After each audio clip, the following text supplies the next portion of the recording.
Assalamualaikum warahmatullahi wabarakatuh. Perkenalkan, nama saya Inge Febriam Latifah dari Prodi Pendidikan Bahasa Inggris.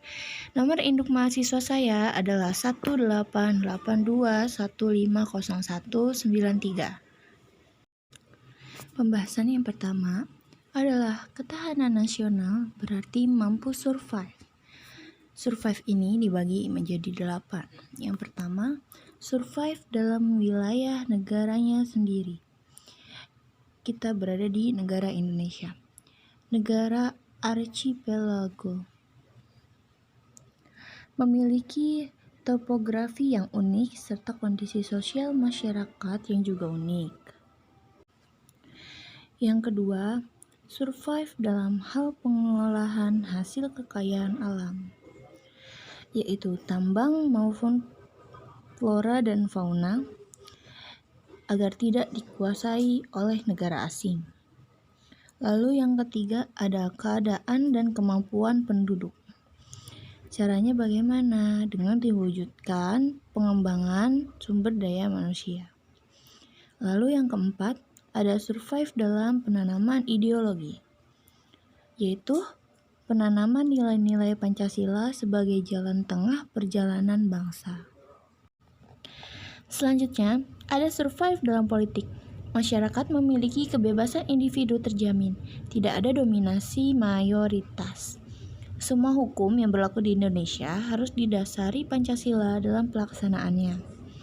Selanjutnya, ada survive dalam hal ekonomi. Bangsa Indonesia memeluk sistem ekonomi kerakyatan, yaitu menolak kapitalisme, monopoli, dan etatisme. Selanjutnya, survive dalam hal kebudayaan.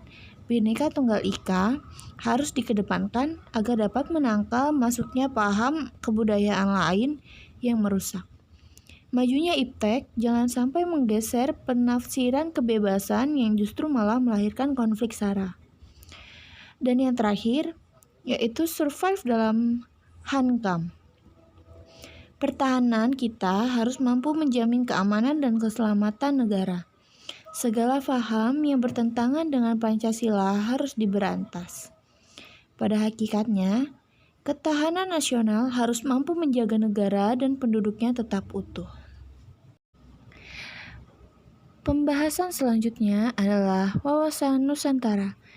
Wawasan Nusantara adalah cara pandang dan sikap bangsa Indonesia mengenai diri dan lingkungannya yang serba beragam dan bernilai strategis dengan mengutamakan persatuan dan kesatuan bangsa, serta kesatuan wilayah NKRI untuk mencapai tujuan nasional.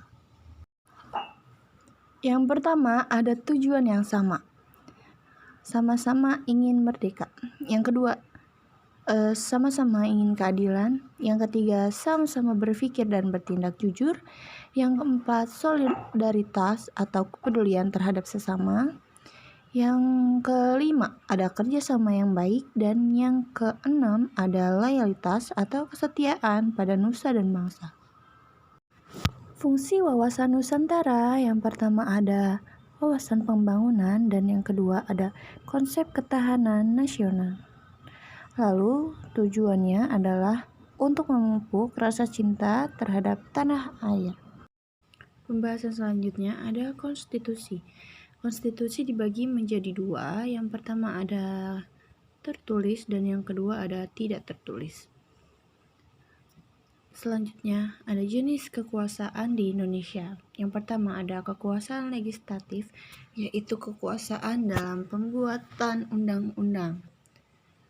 Lalu ada kekuasaan eksekutif, yaitu kekuasaan pelaksanaan undang-undang. Dan yang terakhir ada kekuasaan yudikatif, yaitu kekuasaan kehakiman. Perjalanan Undang-Undang Dasar Negara Republik Indonesia tahun 1945. Pada tahun 1945 diberlakukan penetapan. Selanjutnya pada tahun 1950 Konstitusi Republik Indonesia Serikat. Lalu pada tanggal 1959 dilakukan peleburan RIS ke dalam NKRI.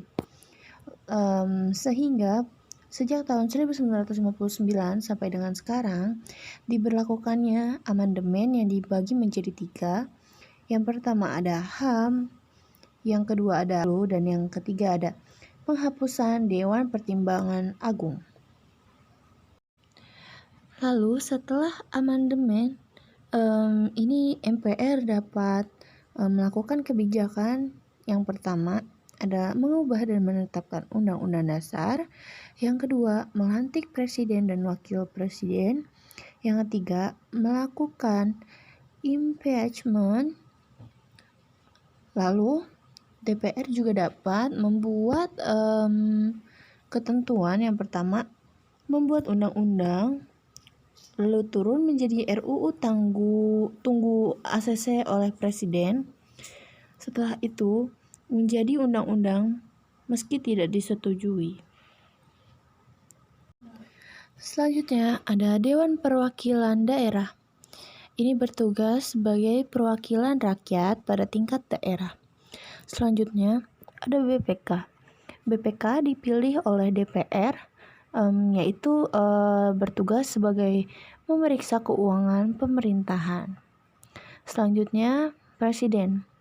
Presiden maksimal menjabat selama 2 periode. 1 periode jabatan itu selama 5 tahun. Selanjutnya ada Mahkamah Agung.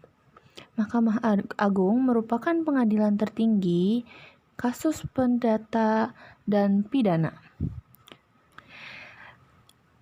Pengadilan Mahkamah Agung ini berlaku sebagai pengadilan agama dan pengadilan militer, serta pengadilan tata usaha negara yang bertugas menguji pelaksana pemerintahan. Selanjutnya ada Mahkamah Konstitusi. Mahkamah Konstitusi ini bertugas sebagai uji material undang-undang. Selanjutnya ada Komisi Yudisial. Komisi Yudisial bertugas menetapkan Hakim Agung. Yang pertama, Undang-Undang Dasar. Yang kedua, Undang-Undang atau Peraturan Perundang-undangan. Yang ketiga, PP. Yang keempat, Perpres atau lembaga lain. Yang kelima ada Pergub. Yang keenam ada peraturan wali kota atau kabupaten, dan yang terakhir ada peraturan desa. Sekian penjelasan dari saya, kurang lebihnya mohon maaf. Wassalamualaikum warahmatullahi wabarakatuh.